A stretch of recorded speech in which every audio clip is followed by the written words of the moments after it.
અમદાવાદના પાલડીમાં એબીવીપી ગુજરાત પ્રદેશના નવા કાર્યાલયનું નિર્માણ થશે ત્યારે નવા કાર્યાલયના શ્રીલેખા ભુવનનું સીએમ ભૂપેન્દ્ર પટેલના હસ્તે ભૂમિપૂજન કરવામાં આવ્યું। આ કાર્યક્રમમાં સીએમ ભૂપેન્દ્ર પટેલે કહ્યું કે આવતીકાલે વિજયાદશમી છે। આવતીકાલે આરએસએસની સ્થાપનાને 100 વર્ષ પૂર્ણ થવા જઈ રહ્યા છે।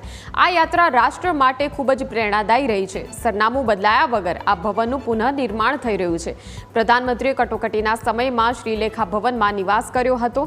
આ ભવનનું પુનઃનિર્માણ થઈ રહ્યું છે તે રાષ્ટ્ર નિર્માણનું કાર્ય કરશે।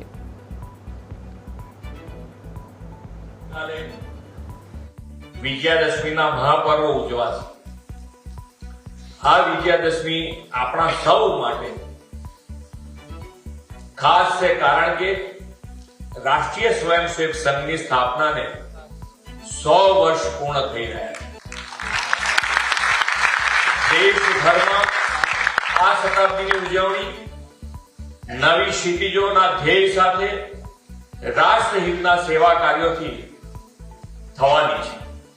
સંઘની આ એક શતાબ્દીની યાત્રા રાષ્ટ્ર અને સમાજ માટે ખૂબ જ પ્રેરણાદાયી રહી। આપણા વડાપ્રધાન શ્રી નરેન્દ્રભાઈ મોદી પણ કટોકટીના સમયે શ્રીલેખા ભવનમાં તેમણે પણ નિવાસ કર્યો હતો। દેશના ગૃહ અને પ્રથમ સહકારિતા મંત્રી શ્રી અમિતભાઈ શાહ પોતાના વિદ્યાર્થી જીવનની વાત કરતા આ ભવનને રાષ્ટ્રીયતાનું પ્રથમ પગલું ગણાવે છે। સમય અનુકૂળ ટેકનોલોજી યુક્ત ભવનો એ સમયની માંગ છે।